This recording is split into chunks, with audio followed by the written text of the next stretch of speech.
The next question is, how can Satan get us to fail?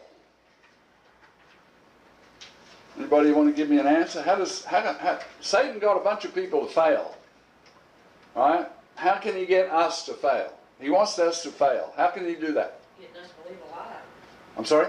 Getting us to believe a lie. Yeah, that's one of his favorites. He's got Mother Eve believing a lie. Yeah. Temptation. Temptation, right? Discouragement. Discouragement. Illness, getting old, all these things are discouraging. Yeah. So in Ephesians 6:16, it says, above all, taking the shield of faith, and let's see, let's put that there. Above all, taking the shield of faith, in Ephesians 6:16, with which you will be able to quench all the fiery darts of the wicked one. Okay. I don't know what happens to your brain when you read this scripture, but it leaves me kind of flat. It's like, now if there were fiery darts, if somebody in the back of the room was sending fiery darts up here, whoo, and I put that out quick. I had a fire extinguisher. Put that one out, right? Another one. Kind of reminiscent of the old Western movies where the people in the log cabin and they'd fire the arrows with the flame on the end of it, into the roof, and you didn't go out and put out the fire because the next arrow might get into you, But so I read this and I looked at the Greek and I said, well, what do we got here? It says, taking the shield of faith. Okay, we're going to come back to that. To quench can mean to suppress, right? So if the house is on fire, or if there's a dart in the wall here and it's on fire, and I got a fire extinguisher, I suppress the burning, the flame, I put the flame out, I suppress it, right? Then fiery can mean kindle, right? So Satan wants to kindle something in us. Right? Then it says darts, and that can mean javelins or arrows of the wicked one. So, has anybody ever experienced a fiery dart from Satan? I didn't see everybody's hand go up. It's like, because the question is, what is that saying to us? Okay, so I got my shield of faith here, right? And I needed a flaming arrow, so this was about the best I could come up with, right? And the imagery we're getting is you're out there being a Christian, serving Christ, doing what he says, and Satan says, there's that Ian Hufton. I am going to send a fiery dart into Ian Hufton, right? Now, back in the old days, if you had a flaming arrow hit you, that was very bad news. That was worse than putting a handle over a candle. That was like, So he's saying, use the shield of faith to quench or block the incoming, right? So the imagery there is pretty clear if you're familiar with old weapons, right? Arrows, darts, javelins, and so on, and shields. So Satan, what he wants to do is to inflame in us anger, greed, lust, but one of his big favorites is to ignite doubts. And you may not have seen it, but in one of the hymns we sang, it talked about doubts, dealing with doubts, and worries and fears. Satan tricked Eve into eating the forbidden fruit by creating doubts in her mind about her God. And he said in Genesis 3:4, he said, the serpent said to the woman, you will not surely die. And she had just told him that God had said, if you eat it, you surely will die. And so he says, he plants this doubt inside of her head. Well, I know better, and you won't surely die. So now she's got, God said I will die. This satanic deal says I won't die. So now we got a doubt situation. Verse 5. He says, I'm telling you, because God knows, I'm telling you something God hasn't told you. I'm going to set some doubts in your mind. God knows that in the day you eat, your eyes will be open. Oh, it's going to be wonderful. And you will be like God. All you got to do is eat that fruit. Don't worry about what he said. You're not going to surely die. And then you will know good and evil. So Satan tricked her, and she heard the doubts against God. She looked at the fruit, and the next couple of verses are really good, because she said to herself, that fruit looks so good. That is a wise-looking piece of fruit. I am going to be wise. You know, you ever looked at a piece of fruit and said, man, that is a wise-looking fruit. Look at that. Yeah, right? Okay. In another case, Satan came to Jesus after 40 days of fasting, and he tried to trick Jesus. Now, you read this really fast. It goes by fast.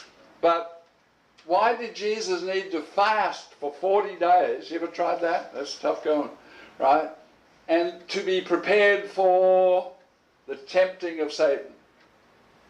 That's what happened. That's what was needed. So after 40 days of fasting, he was ready, and Satan came to him, and he said, Matthew 4:5, he said, he took him up to the holy city and set him on a pinnacle. What's the tallest building here in Russellville? Anyhow, picture something like that. He took Christ in vision, I guess, or in, I don't know how, but Christ could see himself at the top of the pinnacle, and he said to him, he said, if you are the Son of God, placing doubts in his mind, right? Then throw yourself down, because it's written in the Bible, he will give his angels charge over you, and in their hands they'll bear you up unless you dash your foot against the stone. And it was like, so if you're really God, if you're really Jesus, you can do this, throw yourself down, and you'll be safe. Creating doubts in the mind of Jesus. Now, he was, 40 days of fasting, he was prepared, and he had his answer. His shield of faith was what he knew from his knowledge of what he'd been taught by God the Father and Scripture and history. In verse 40, Matthew 4:7, Jesus deflected the incoming fiery dart of Satan by saying, with full assurance, it is written, you shall not tempt the Lord your God. Now, even though Satan tempts him 3 times, that stops this discussion. It is written, stops that discussion. So Satan moves off to another discussion. And Jesus says it is written with the knowledge he had of the Scriptures, and that stopped that doubting discussion. And Satan comes in again a 3rd time with another doubt, and Jesus says it is written. So each time his shield of faith was the knowledge he had learned in the past, right, to blunt the temptation to doubt God, to disobey God, to go in a direction different from what God is teaching. So when Jesus quoted the truth of Scripture, he stopped Satan in his tracks. James 4:7 says, therefore submit or be under obedience to God, resist or stand against Satan the devil. So, in Jesus' case, he was submissive to God's teaching, and he had in his mind how to defeat a doubt from Satan. It is written, Satan, you're saying do A. It is written, don't do A. So that's the end of that incoming fiery dart.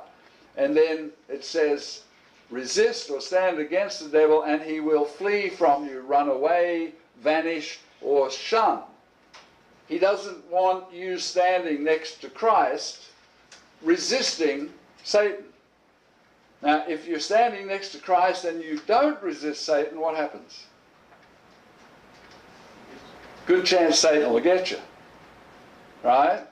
So, it's no good saying, well, I'm a Jesus person, and then not resisting. That's where holding up the shield of faith. Now, like I say, if somebody in the back of the room was sending fiery darts up here, I'd be looking down here, and then I'd see one in the sky, right, and I'd go, poof, right, and I'd quench that dart. So how do we see Satan's incoming doubts? By truth. What? By truth. By truth, but we have to be aware that we're having a doubt. Right? And sadly, the people who were left with the Worldwide Church of God, apparently they had no doubt that they could walk away from God's teachings. Right? So if we ever have a doubt, and I've been in the Sabbath-keeping churches for 40, 50 years, whatever it is, long time, like Gary, we're old guys, right? And in the early stages, occasionally I would go, now why is it we keep the Sabbath different from, and I'd just go back and I'd study it. Here it is, here it is, here it is, here it is, here. It's in Scripture so many times. It's in the Ten Commandments, keep the Sabbath holy, so you can reprove the Sabbath every day for the rest of your life. That gets to a point like the candle. You don't have to prove that the candle's going to burn your skin. You don't have to prove that. You already learned it, you know it, you hold it fast.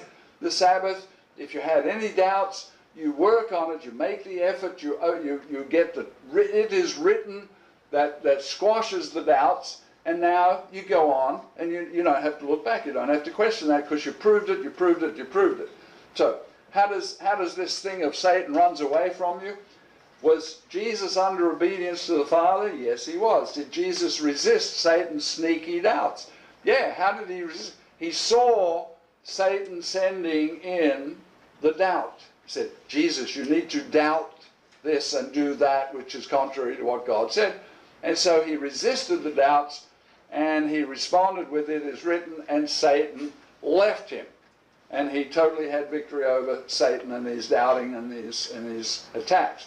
So, yes, and it stopped Satan in his tracks, and Satan went on his way. So, okay, I want to move to a different demonstration of the same principle. Almost everybody in this room, and almost everybody who lives in America that's older than 3 or 4 years of age I'm right-handed, so I've got to do this. Okay, now I want you to picture this as a baseball glove, right? And picture this is what it is, right? Okay, you have all had practice, I would expect. There might be one or two, right?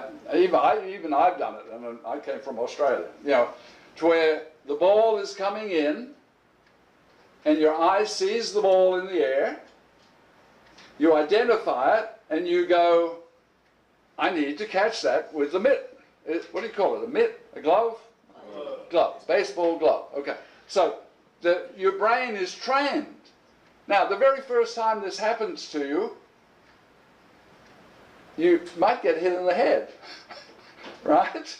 Little kids, they're a little less coordinated, but you do it again and again and again and again. And we saw a tiny bit last night on the TV.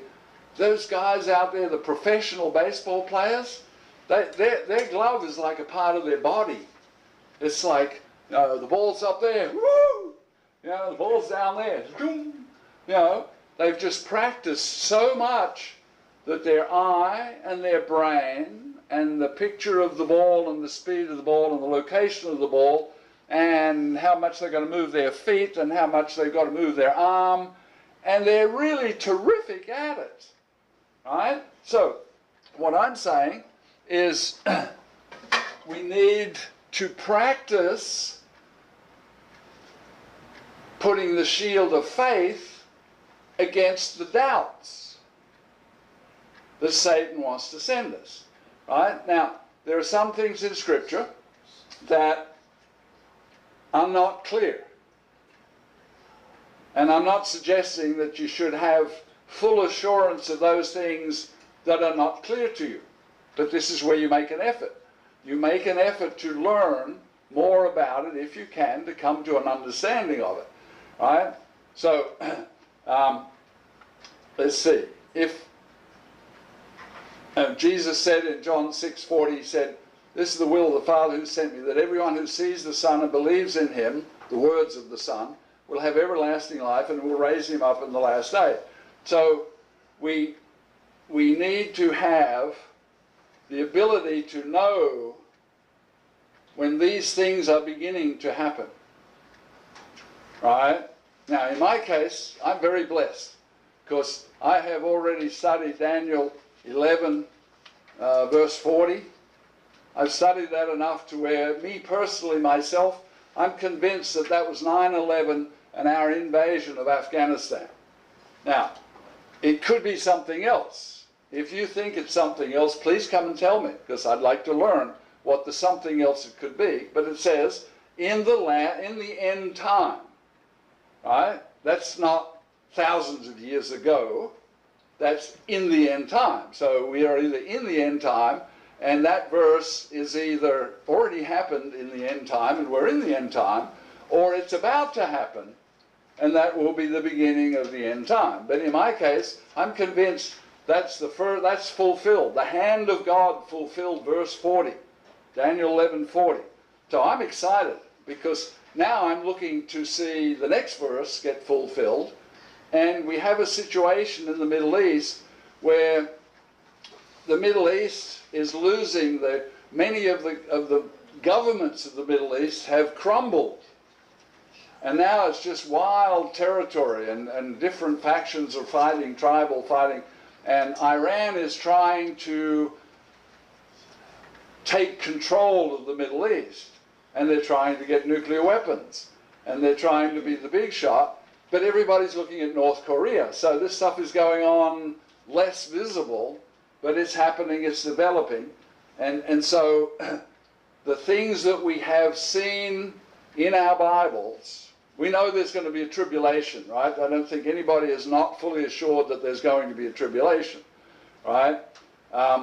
Egypt being captured is, you know, again, you can read Daniel 11 and go, well, was this ancient times or a long time ago, or is this, it hasn't happened recently. Egypt hasn't been captured recently, right? Egypt has been Egypt for a long, long time. And Israel only came into being in 1948, so when Israel and Egypt come together in history, it's in this time we're living in. So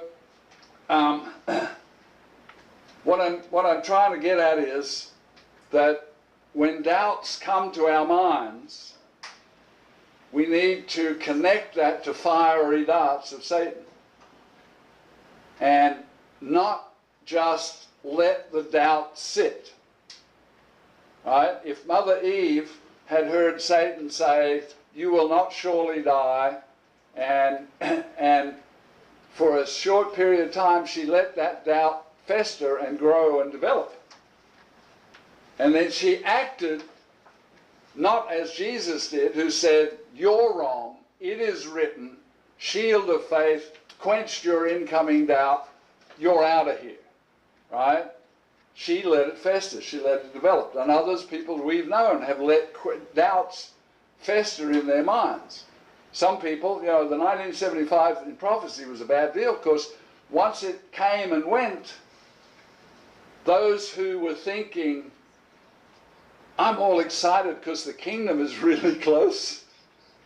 All right? Gary was getting ready to get on a plane and go to Petra, or go to Memphis and then get on a plane, right? So, and that was so I was asking my wife to marry me while he's sitting talking to his wife, like any day now the phone could ring and we'll have to go to Memphis and get on the airplane, and the Worldwide Church of God will tell us where to fly to, maybe Petra or whatever, right? But the people who locked into that and believed that to be 100% true without sufficient evidence from the Bible, they got disappointed, they got depressed. And Satan sent in the doubts, which said, maybe this is all a bunch of malarkey. Maybe none of this is true. Maybe this is not important. You know, maybe I should just go and live my life and have a good time. And Herbert's idea of how things should be is all wet. You know, and they walked away from the truth of Scripture. So the greatest religious deception is headed our way, and we need practice at blocking Satan's deception. Jesus said, Matthew 24:24, false Christs and false prophets will arise and show great signs and wonders to deceive, if possible, even the very elect, right? Or even the elect.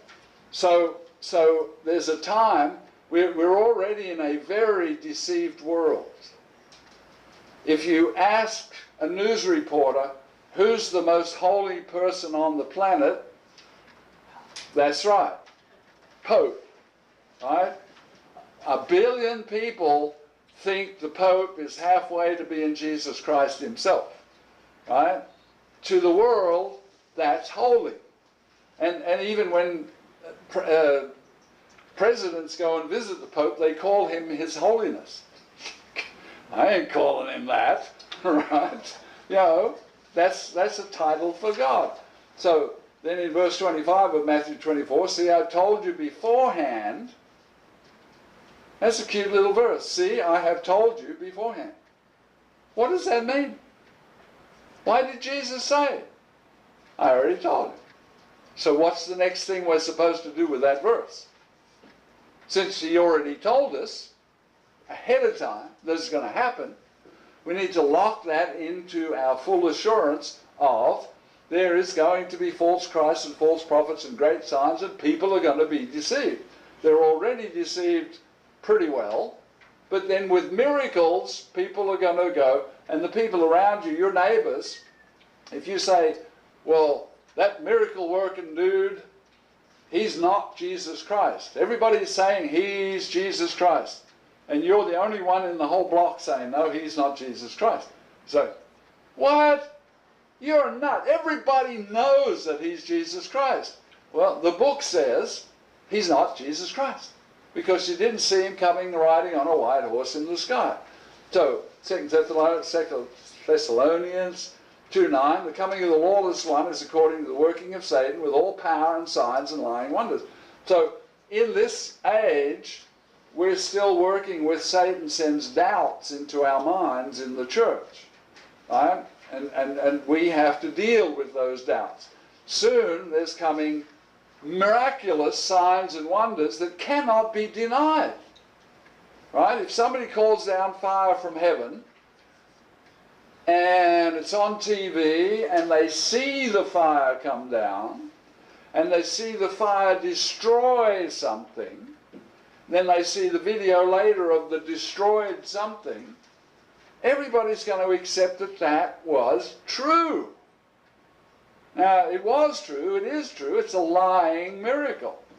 And how are we going to know? Because he told us beforehand, right?